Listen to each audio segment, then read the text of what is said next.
I'm Brian LeBlanc, and this is One-on-One With. Today, I'm going to be talking to Susan Suchan.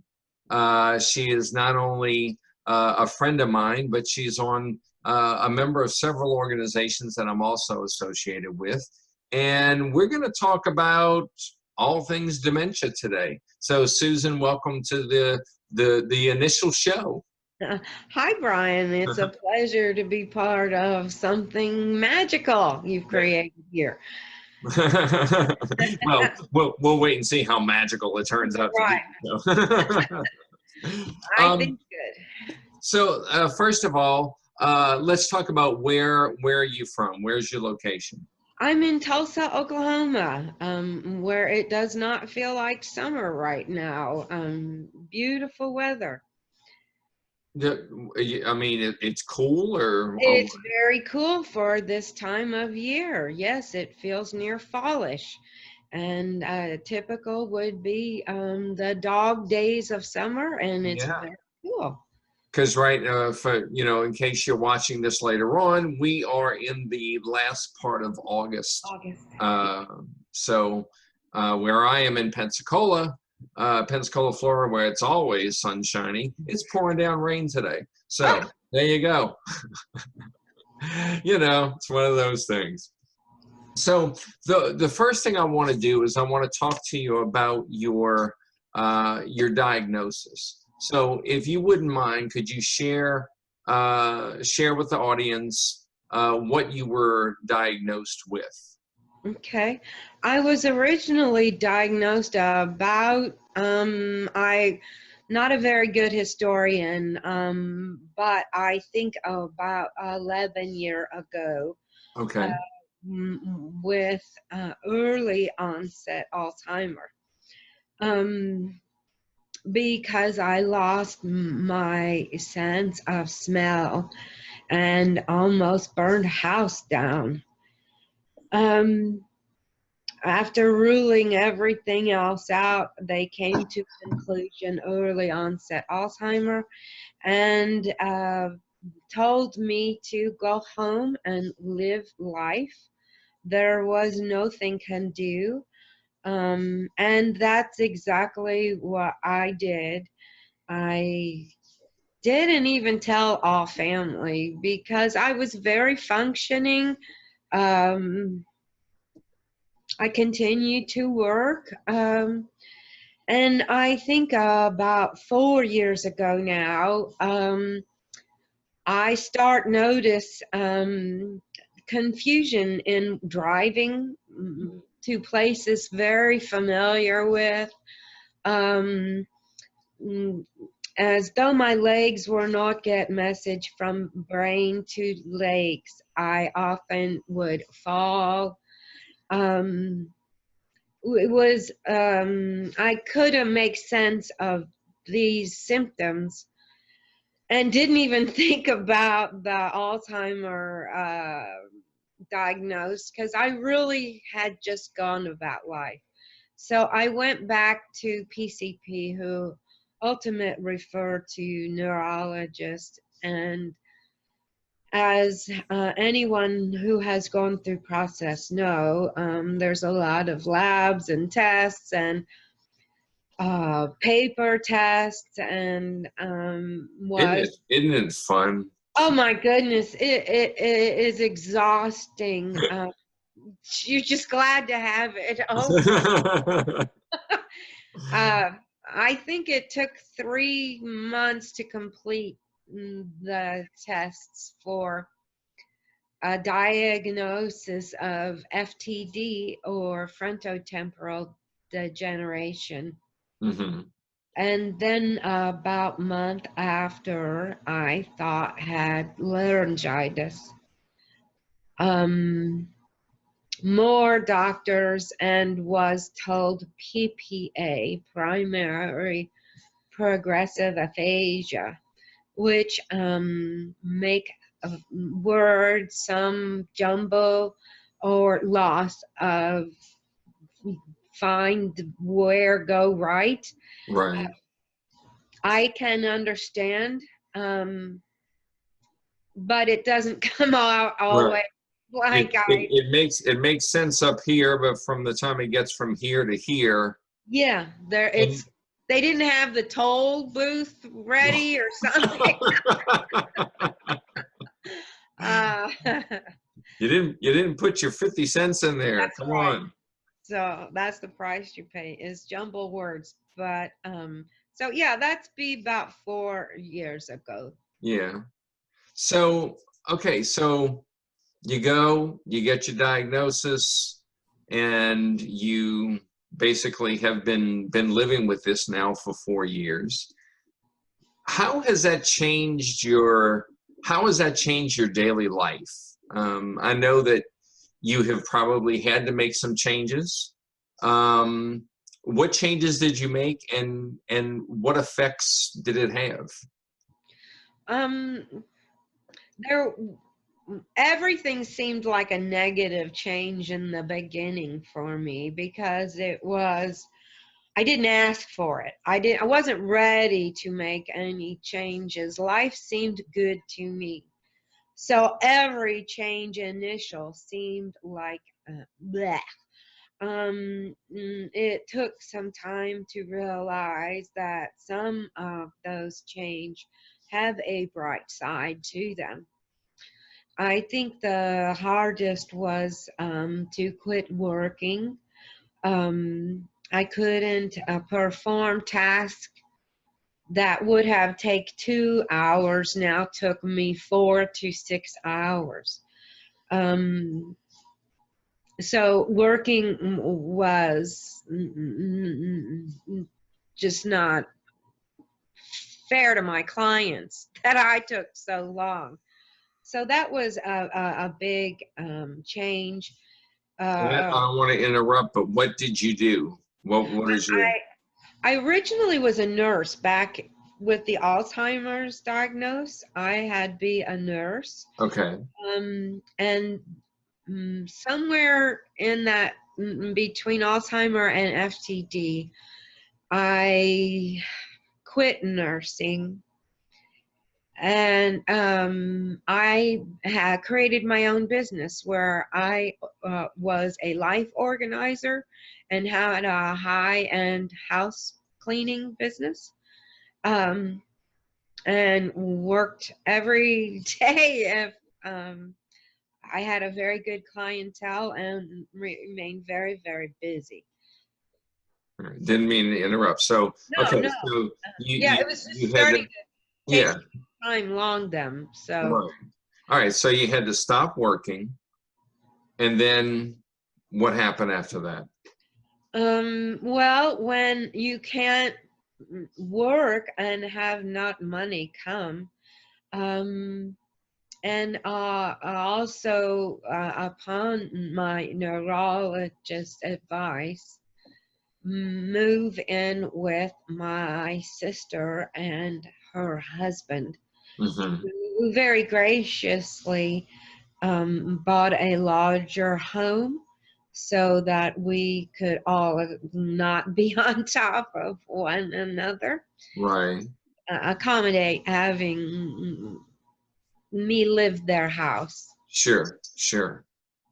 Now, okay, so now you went from being a business professional to not working, and then living with your sister. How did Yeah. that change the family dynamics of, you know, she basically kind of went from being just your sister to then caring for you, Yeah. correct? Yes, and she's my younger sister. So, in every way imaginable, that fell backwards. And it took some time. My own pride got in the way. Um, they were very used to living alone too, their children grown and gone. So having another person in the middle of their life was awkward. So I think what found for us was to keep the lines of communication open. I tend to talk out loud to myself. I've lived alone for a long time, and or I talk to my dog. They were under the assumption I was mumbling obscenities at them, and I really wasn't. So we needed to Right. talk about that. So no feelings were hurt. And no one should feel like they're walking on eggshells in their own home. Well, sure. So having sometimes painful but very honest dialogue proved to be extremely beneficial for us. Having our own space. I still am a very independent person. And part of my disease process is noise can be accentuated. So having Yeah. a place that's quiet, I can call my own, feels and sounds real good for me. Well, as far as talking to dogs, I mean, he's not, he's never far from me. Oh, he's Um, adorable. and whenever I'm on a video conference or anything, he feels like he has to be part of the conversation. So, I talk to him. I talk to him a lot too. So, Yeah. and he's a great listener, so I can understand. Right, it I can works. understand There's that. no talking back or disagreeing ever with me with Exactly. And yeah. if he wants to, he just kind of runs away. So, uh, and just for the people tuning into this, as you see, I'm sitting in my kitchen. Um, you're sitting in your living area. And I didn't say this in the beginning, but I do also have Alzheimer's. I was diagnosed in 2014 of having Alzheimer's disease. So if you see me shaking my head a lot, it's because I'm agreeing with what Susan is saying, because a lot of the things that she experiences, I experience. Yeah. However, we experience things in different ways. Yeah. And one of the things that we do, I still live with, I'm married, have children, but they're grown. But they all pitch in and take care of it. But it changes that dynamic. They go from being a family to a group of caregivers, Mm-hmm. and that's kind of hard to It's hard to accept. swallow Yeah, sometimes. yeah, I think too that trust, having trust that because we're so open, they know they can trust me when I say, I'm okay. Please feel free to go for the evening. I'm fine here alone. And they also know, because I'm very honest, I need you to help me with something. It's just not clicking, and I need some help. And they are there when need that. So honestly, challenging myself to this isn't just about me. This is everybody's touched by the dementia that entered the house. yeah. So we make dementia stand right out in the living room and hold accountability. Exactly, exactly. Because sometimes it's not me, it is my dementia, not understanding the nuance of a joke, Oh yeah, that they may interpret as me be angry or upset. I just didn't understand it. And it's frustration, Yeah. you know. So, all right, I thought I turned all my alarms off on this thing, but I guess I didn't. Sorry. But the thing is that, and I get that also, because when you're frustrated, you can't figure something out for yourself. Um, and somebody comes in and all they do is say, "Can I help you with that?" It's like, no, I want to do it myself. And Yeah. and then later, if because we have open conversations, and they'll tell me, they said, I'm not going to ask you, I'm not going to ask to help you anymore, because you Right. yelled at me. Yeah. But you termed it perfectly just now about saying that it's not me, it's my dementia. Yeah. And I get that. Yeah. I Yeah. understand that. I think when we quit, or when I quit beating myself up for the inability to catch that nuance or figure out how to put lots of things feel like they're puzzles to me. Um, and when I quit badgering myself over the inability to grasp the concept or the ability to do something that seems like I should be no. Um, I can take a deep breath and step away from it for a bit, maybe approach it later, try again, or make it a team project instead of just stay in frustration. It won't fix it. So, And it's a learning process, because you think in the moment that's what you're thinking, but then 2 days from now you might get the same situation, and you just going to go back to doing what you did before, and it's kind of it's a vicious cycle. it can feel that way, that is for sure.